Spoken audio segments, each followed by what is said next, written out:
Hello दोस्तों, स्वागत है आपका अपने यूट्यूब चैनल पर। स्टॉक मार्केट में पैसा बनाना सिर्फ एंट्री और एग्जिट का खेल नहीं है। असली गेम है एक ट्रेड को सही तरीके से जज करना और उसका प्लान बनाना। तो इस वीडियो में आपको एक स्टेप बाय स्टेप फ्रेमवर्क दूंगा जो आपके हर ट्रेड को ज़्यादा डिसिप्लिन और प्रॉफिटेबल बना देगा। सबसे पहला मेरा स्टेप रहता है ट्रेड को जज कैसे करें। सबसे पहले एक ट्रेड को जज करना पड़ता है, कैसे मैं बताता हूँ। सबसे पहले देखेंगे हम मार्केट का direction check, trend up trend है या ट्रेंड डाउन ट्रेंड है। दूसरा हम देखेंगे क्या इंडिकेटर्स हम लोग यूज़ करने वाले हैं, टूल्स लगाने वाले हैं। वो आपका मैंने अभी पिछली वीडियो में आपको बताया था इंडिकेटर्स। वो वैप हो सकता है, आरएसआई हो सकता है, फिब हो सकता है और ईएमएस हो सकते हैं। प्लस वॉल्यूम हर चीज़ में कंफर्मेशन के लिए यूज़ किया जाएगा। दूसरा आता है रिस्क रिवॉर्ड रेशो। मैं मिनिमम रिस्क रिवॉर्ड रेशो 1:2 और मैक्सिमम 1:4 रखता हूँ। इसके बाद अगर कोई ट्रेड अच्छा या कॉन्फिडेंट लगता है तो मैं फिर ट्रेल कर लेता हूँ। सिंपल लैंग्वेज में ट्रेड लेने से पहले आपको एक यस या नो क्लियर डिसीजन लेना ही होगा। दूसरा स्टेप होता है ट्रेड को प्लान करना। अब बात करते हैं ट्रेड को प्लान कैसे करें। तो मैंने जैसे यहाँ पर आपको चेकलिस्ट बता रखी है। मार्केट का डायरेक्शन देखेंगे, इंडिकेटर्स यूज़ करेंगे, एंट्री पॉइंट डिसाइड करेंगे, स्टॉप लॉस को सेट करेंगे, टारगेट डिफाइन करेंगे, क्या टारगेट आप रखने वाले हैं यानी risk to reward ratio, position का साइज़, आपके टोटल अमाउंट जितना भी आपके पास मार्जिन अवेलेबल है उसमें से कितना यूज़ करने वाले हो, exit plan most important, last में तो ये आपका इमोशन समझिए, फोमो। यहाँ एक चीज़ याद रखो, बिना प्लान के ट्रेड लेना यानी सिर्फ गैम्बलिंग है। Step 3, psychology. ट्रेडिंग सिर्फ चार्ट और नंबर्स का गेम बिल्कुल नहीं है, माइंडसेट भी उसमें इतना ही इंपॉर्टेंट होता है। जैसे मैंने अभी बात करी 8th स्टेप में होती है माइंडसेट चेक, यानी आपको फोमो बिल्कुल नहीं करना है।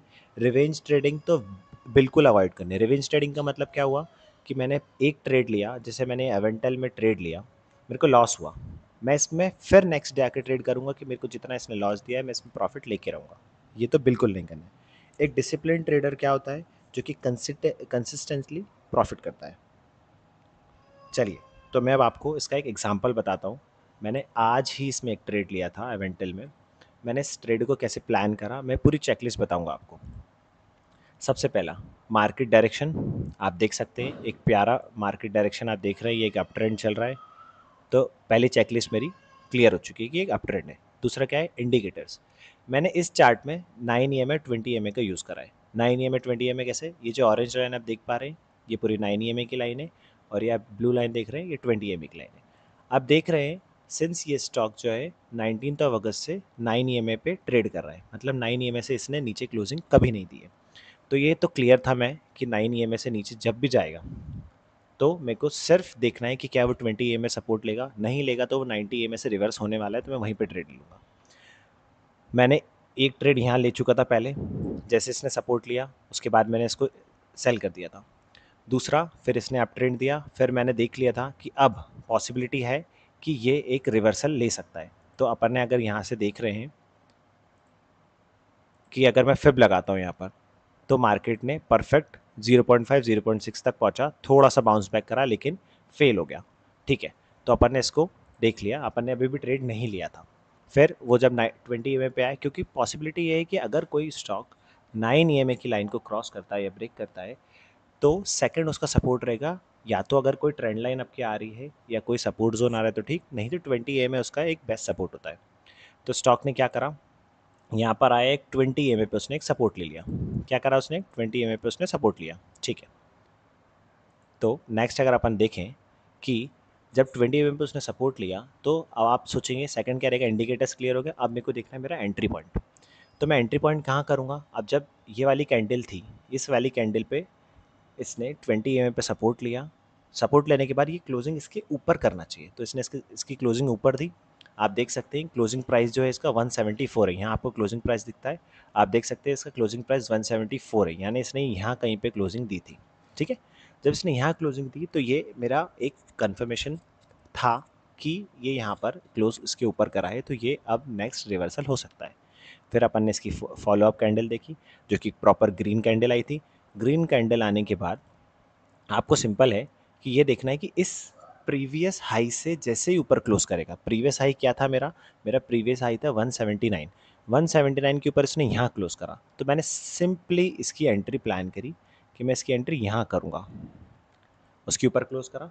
अब फिर मेरा नेक्स्ट स्टेप होता है स्टॉप लॉस कहाँ सेट करूँगा। स्टॉप लॉस या तो अपने जिस दिन का ब्रेकआउट है उस दिन की लो कैंडल पे या प्रीवियस लो जो था उसके नीचे मैंने सेट कर दिया।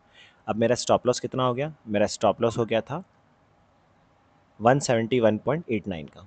मैंने एंट्री ले ली, मैंने एंट्री कहाँ ली, मैंने एंट्री ले ली इसके हाई पे, इसके हाई पे यानी 177 पे मैंने इसकी क्लोजिंग ले ली थी।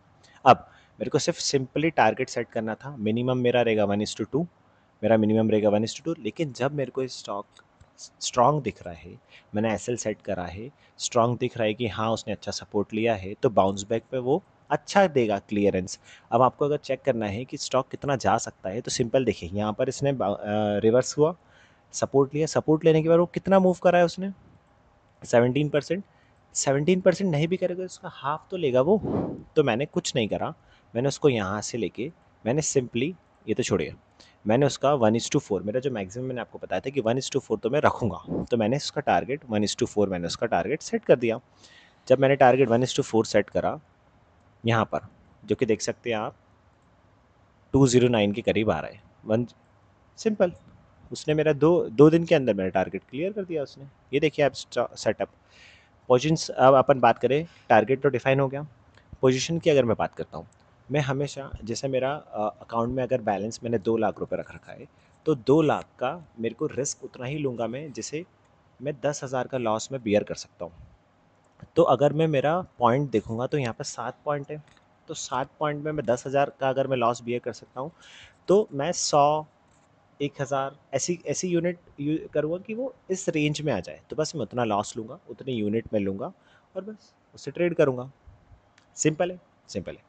अब उसके बाद आता है एग्जिट प्लान। एग्जिट प्लान कैसा रहता है, अब अगर जैसे मेरा ट्रेड ये एक दिन का मेरा मतलब जब मैंने लिया था वो पॉजिटिव था, नेक्स्ट डे जब उसने ब्रेकआउट करा, बड़ी कैंडल बनाई, जब इसका ब्रेक वो कर दिया, तो मैं क्या करूँगा, मेरा ट्रेल करूँगा एसएल को, एसएल को ट्रेल करके मैं इस एसएल को यहाँ पर ले आऊँगा इस कैंडल के ऊपर। अब जैसे इसके ऊपर क्लोजिंग करी इसने, क्लोजिंग करने के बाद मैं इस चार्ट को सेट करूँगा 5 मिनट, 15 मिनट पे ले लेते हैं चलो, 15 मिनट पे सेट करूँगा, नेक्स्ट कैंडल में इसके नीचे लगा लूँगा।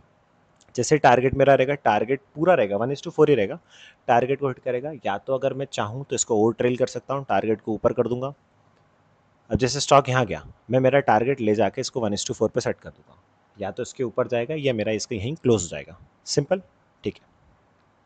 ये रही मेरी टोटल आपकी प्लानिंग स्ट्रैटेजी, अपन कैसे प्लान कर सकते हैं। लास्ट में मैंने आपको फोमो तो बता ही दिया कि फोमो बिल्कुल नहीं करना है कि अब ये स्टॉक ऊपर आएगा, ये स्टॉक नीचे आ सकता है, बिल्कुल नहीं, ये चीज़ नहीं। आप पूरा प्रॉपर प्लान कीजिए, प्लान करने के बाद ही ट्रेड को लीजिए, ठीक है, ठीक है। तो दोस्तों, अब ये वीडियो अपन यहीं एंड करते हैं। मैं कुछ बात बोलूँगा कि एक ट्रेड को जज करना और प्लान करना ही मार्केट में एक सर्वाइवल करने के लिए एक असली स्किल होती है। मैं नेक्स्ट वीडियो में आपको बताऊंगा कि कैसे हम लोग फॉल्स ब्रेकआउट को अवॉइड कर सकते हैं, और जो रियल ब्रेकआउट होते हैं, मतलब जो रियल ब्रेकआउट और फेक ब्रेकआउट का आपको अंतर मालूम है, तो जो रियल ब्रेकआउट होते हैं आप उसको कैसे अर्ली कैच आउट कर सकते हैं। और अगर आपको ये वीडियो हेल्पफुल लगी हो तो लाइक ज़रूर करें, सब्सक्राइब करें, और कमेंट में मेरे को ज़रूर बताएं आप भी प्लान, मतलब जो ट्रेड करते हैं वो प्लान करके करते हैं या बिना प्लान के ट्रेड करते हैं।